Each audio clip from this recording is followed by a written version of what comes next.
Hey guys, welcome to another episode of the Dog Bone Podcast. Today we are building off of our prior two episodes. This is another conversation between Jared and I going over our first couple of weeks here with Clio and Blü. This would be our third week having the two pups. They're 10.5 weeks old. Really a lot of great puppy training information in this one, so we hope you enjoy it.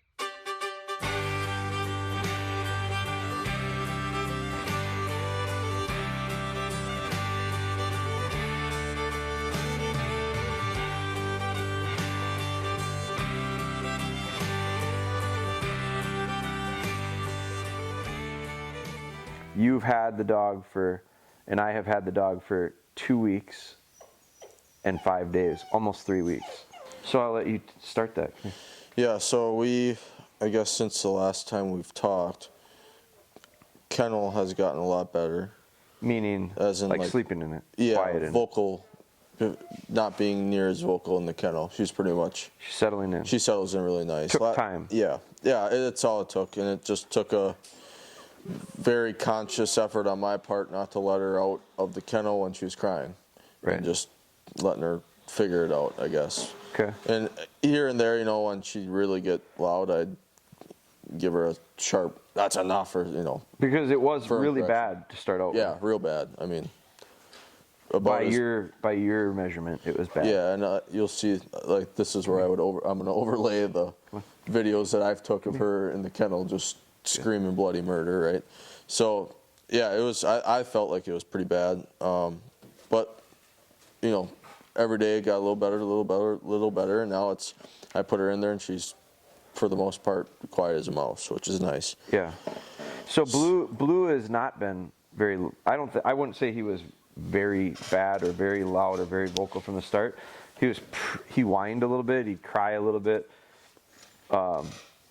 A max of maybe 5 minutes, and he would settle in. So one of the things that he didn't do was, until recently, is make it longer and longer through the night. Like, he's going to bed maybe between 10 and midnight, let's say.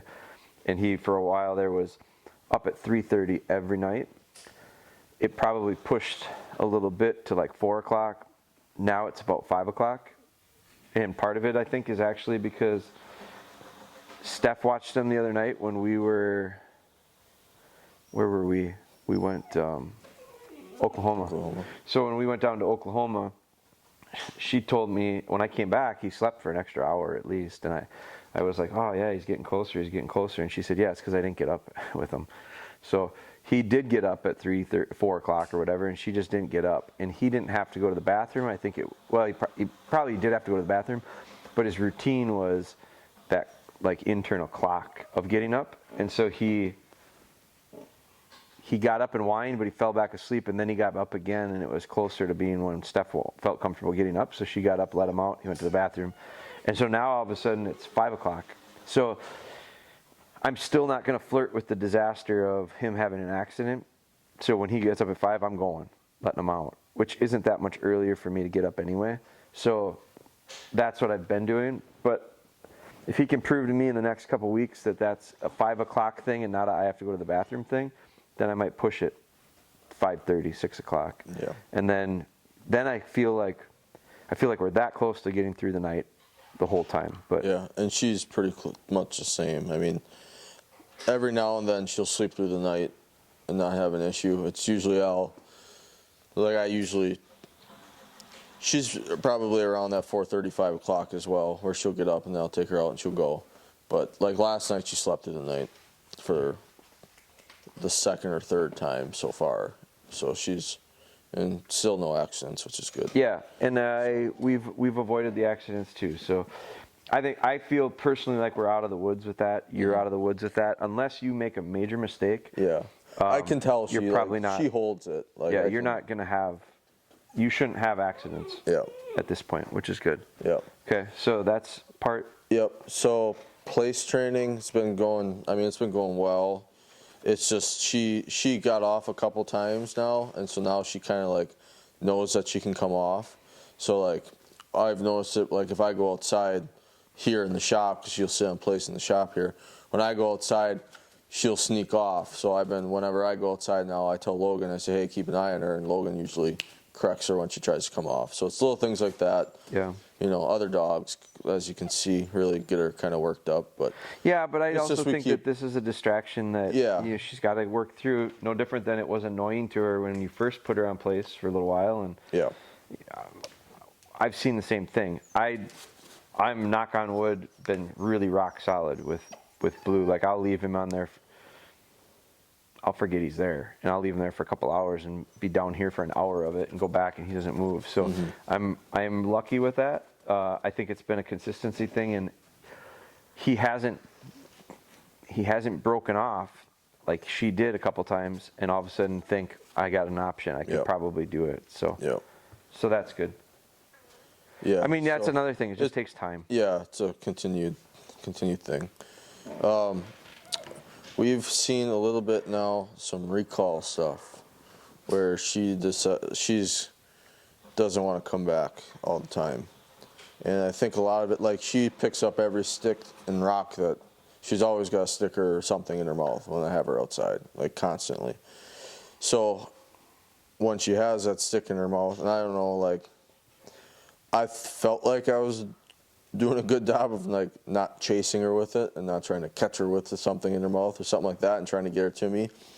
But I think I don't know, whatever happened, but she'll not want to bring it back to me, right? So we've been working, I've been just being really extra careful now, whether it's just recall in general or when she has a stick in her mouth or whatever, of, like, if she's not coming, I'm leaving. What's been working for me is I'll get down on, I'll squat down and crouch down, and I'll just sit there, and a lot of times she'll just kind of come up to me on her own.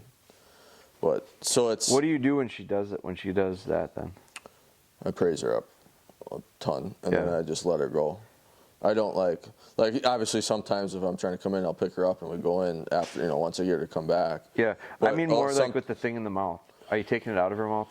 I mean, if I get her to come back to me with the stick, I'd praise her up with it in her mouth, and then I'll take it out, and then I've been giving it back and forth a little bit too. Yeah, I was gonna say I would do that. I wouldn't.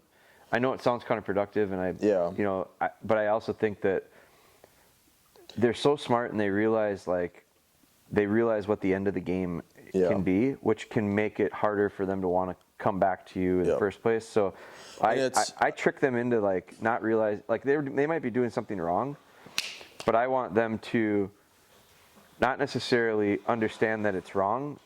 My thought process with it is I'll deter them from it with some type of a correction at some point. Yeah. But when it first starts up,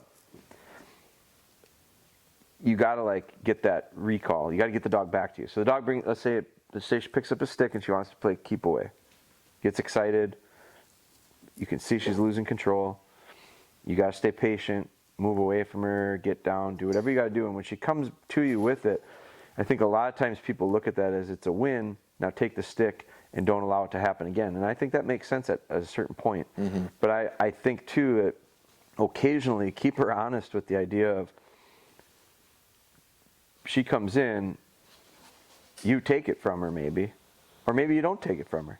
Maybe just pet her and love her up a little bit, and then let her run off with the thing again. Yeah. And then get down again and let her come right back, because she knows that she just did that. Yeah. So let her come right back to you. Pet her a little bit. Don't take it away. Leave her or whatever. Call her back to you. And I feel like you get this real quick hit, bang, bang, bang, of something in my mouth, go to him, he pets me. Something in my mouth, go to him, he pets me, something. And then I think you can take it away from her. And then you can maybe give it back to her. Yeah. And then you can take it away and give it back. And then all of a sudden, eventually you go, the game's over, you take the stick and you're done. And I think we leave them guessing. We leave them wondering, next time, he might just play with me. He might let me keep it and go back about my business and turn this into a recall. He might take it from me. Either way, it's not that bad and it's worth me going over there. And I think that is a lot of times what I would do at this point with her. Yeah. The idea of ending the game, do that when she understands to come to you all the time. Yeah. And it's like a lot of it too is she'll pick up a stick, and I mean it's constantly. There's she's constantly got a stick in her mouth. So I've gotten to the point, like, should I be taking her out? When I take her out, should I have her on lead so I can kind of control that? I think she grows out of it at 10 and a half weeks old or whatever she is. Let her carry the stick. And it's like, and actually look at it as like it's positive. Yeah, it's that, and then like the thing that I don't like that I've just kind of been seeing recently here too is even when she's got a stick, like I'll get down and she won't come back. She'll get so far from me and she'll lay down and just chew on it. You know? That's what I don't want is chewing. So, but I mean, she's like she'll go up to trees, like normal sized trees like this in the ground and just thrash them, like chewing on them. I think she'll grow out of that. I also think that, so I wouldn't be too concerned with it yet, but I don't want them to get in the habit of carry something around, lay down, chew it up, carry something around, lay down, chew it up, because I do think that is just flirting with disaster of when you start retrieving. Yeah. Have you been retrieving with her? I have not. I haven't with Blue either. Because I've been kind of worried about it because, like when we were in Buffalo, she stole my hat, fell off my head, and she stole my hat and went for victory laps with it, right? So like, it took a while, but finally I got her to come back to me with the hat, and then I thought in my head I was like, okay. I shared it with her a little bit, and I'm like, I'm gonna throw it for her and see if she'll go, bring it back. So I tossed it, and so it started, so the issue is run away, sit down, and chew on it. So the issue is not the behavior. The issue is where you do it. That's the problem. Yeah, which is part of the reason why I haven't been doing it, because I just haven't set myself up. So that was like the only time that I've thrown something. So what I would do is I would say, you look at, you got an issue outside with her. I don't have it with Blue yet. Like, he'll bring stuff to me. Mm-hmm. I don't think he knows any better. I don't think he realizes there's another option yet. Mm-hmm. He will eventually. He doesn't run away from me. Mm-hmm. He recalls beautifully in everything. And so I am doing it often. And what I would say about the retrieving is, if I had some concern with it, sounds like you have a little bit of concern with it, I would start countering the undesirable, which is running around with stuff. Mm-hmm. I'd counter that with go in the hallway and make controlled retrieves. Mm-hmm. Go back and forth, go back and forth, go back and forth, and do something positive to try to start shaping it now. Yeah. To counter it, because I think the other thing is you got a relatively short window with her. She's going to be teething in a couple weeks. So I wouldn't want to wait because I know there's an issue, and then all of a sudden we're teething, and now I'm not retrieving for another 4 to 6 weeks. And then all of a sudden she's, 5 months old, and you're going, we didn't hardly retrieve it all. Mm-hmm. Because I was a little intimidated by her running off with stuff outside. Mm-hmm. Well, yeah, she's going to run off with stuff outside. Don't take her outside. Do it inside. So I would start doing that, record it. Yeah. Because I think it's what I'm doing with her. I need to start retrieving with her again because she just finally got done teething, and I just have put the retrieving really on the back burner with Makina.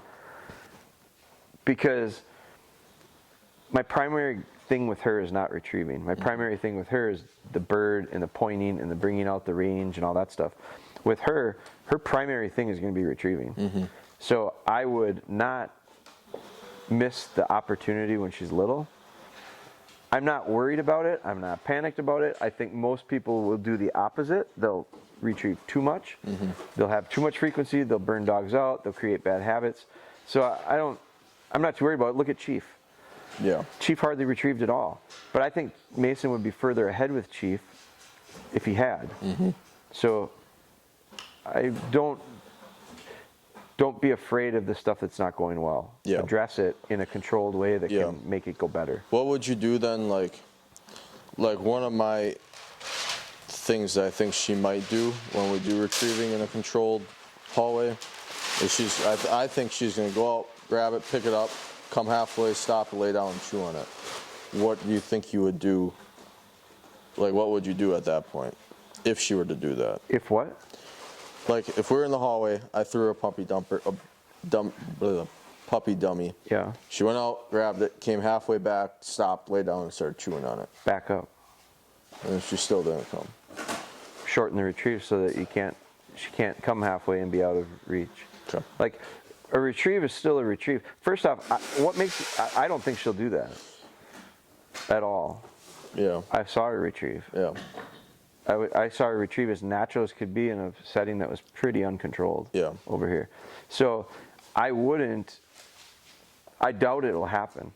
I bet if you take a puppy dummy and you get in a hallway and you close the doors and you pitch it down, I bet you she'll run out with a lot of enthusiasm. And I bet you if your timing is good on the other end to say, come on, come on, come on, come on, Mm-hmm. I bet you she'll come running back and not even think twice about it because genetically she knows nothing else. Sure. If she were to lay down and not refuse to come, then I'd just back up and I'd leave her.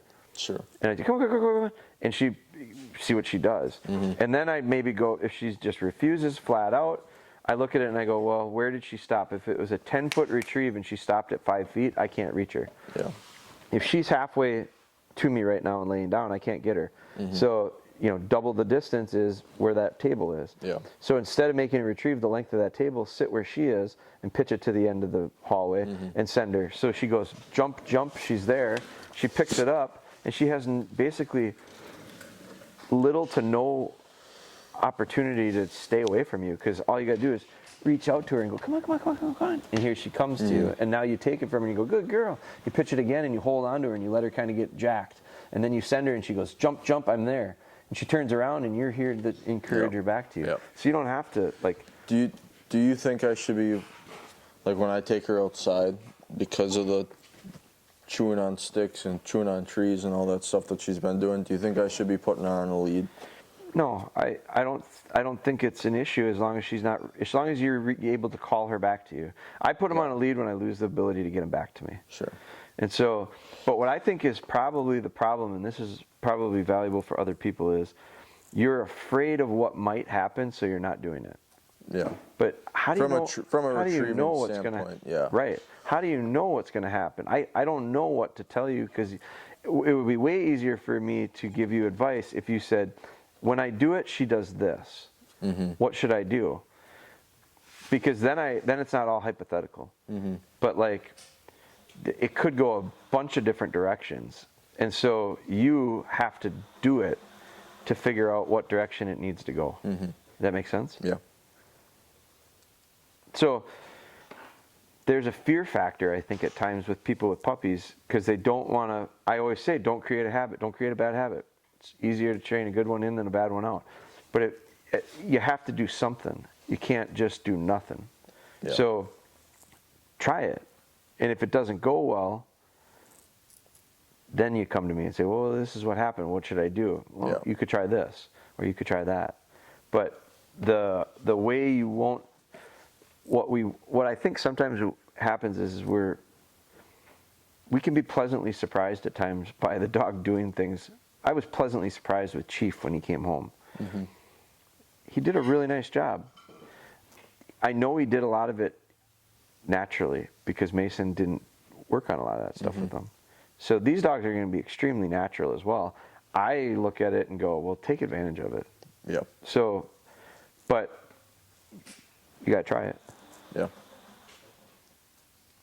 So yeah, I think if that's something to do today, I'd like to try that. So, so that's good. I think, your feeding time is good. Your sits are good. Your patience is good. Yeah, I've been feeding her. I haven't even done that with Blue yet. I haven't seen a real need to. Yeah. Well, because at first she was kind of... I probably need to start doing She it. would get pretty hyped up at first. Now she's pretty much cool as a cucumber at feeding time. Yeah, So I'll have her sit. I send her on her name. You're developing some nice Yeah. patience. Yeah. Steadiness. Yeah. I've seen you filming that in here a little bit. Yeah. What about kennel, like the crate? Do you command her into it? Or no, I've been putting her in. I just started it with Blue, and I did it with feeding time. Yeah. Because he gets so excited about feeding time, so I started feeding him in there, and bringing him over to it, letting him come over to it kind of with the idea of, I've got your bowl of food here, and I've been feeding him on his place, I've been feeding him in the kitchen, I've been feeding him in different spots. So now the last few times I've taken him over to the kennel. I should probably film this with the GoPro. Is the GoPro ready to go for me? Not yours, isn't. We're waiting on some stuff to come in. I have been not doing it like a game or repetitiously, but when I do feed him, I'm bringing the bowl of food over to the kennel, because I've been putting him in the kennel and sticking the food in there and feeding him. And just simply by going over to the kennel and saying, come on, kennel up. He's going into the kennel. I don't think he's doing it at the audible cue, but I'm overlaying the audible cue because I know the behavior's coming. He runs into the kennel with the anticipation of the bowl of food. I say, kennel up. He runs in there, and I give him the bowl of food. Yeah. So I could probably turn that into a little bit more of a game of kennel up, piece of kibble, kennel up, piece of kibble, penny, and probably get that iced pretty quickly. I haven't yet, but I probably will. It is convenient to have them go in on command. Yeah, I think I think likes the kennel now. Like, I put her down in front of it, she shoots right in. Sure. You know? So I think the part that, I've just started with her is coming out. She comes out really hot. You know, so or you close the door. You can fix that quickly. You know how to do that with closing the door. Yeah. So I was just going to start doing that. So if she's naturally shooting into the kennel, take advantage of it. Start overlaying it with a command. Sure. Give her a verbal. You know she's going to do it. Give her the verbal ahead of time. Yeah. Because now you're connecting the behavior to the cue, the audible, you know, the command of whatever you want to use. But you might as well get value out of her natural behavior as it is. She wants to shoot in there. Precede it with kennel up. Clio, kennel up. And all of a sudden she's in there. And then pretty soon it turns into, when she hears kennel up, she's going to look for that kennel. You can add some distance to it. But you might as well get value out of it. Yeah. Because you're doing it multiple times throughout the day. Yeah. So it goes back to the idea of when as they are learning, because they're always learning, you might as well be always training and take advantage of it. Yeah. Okay.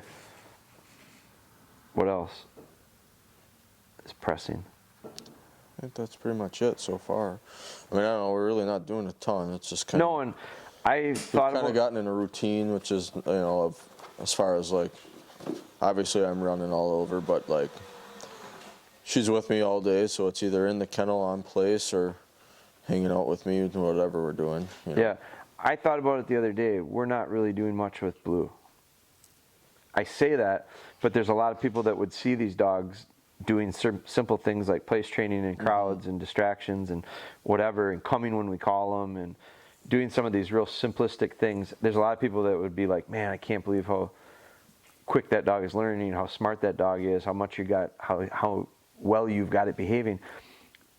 I think that the big thing I see with people when they bring a puppy home is this urgency or paranoia to get accomplishing a lot of stuff. And I think that part of the reason why we are going to have a lot of success is we're not going to really feel that pressure. I didn't feel it. I don't feel it with her.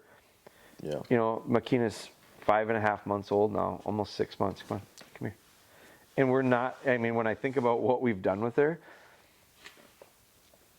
I don't think it seems like we've done a whole lot, yet we've got a lot accomplished.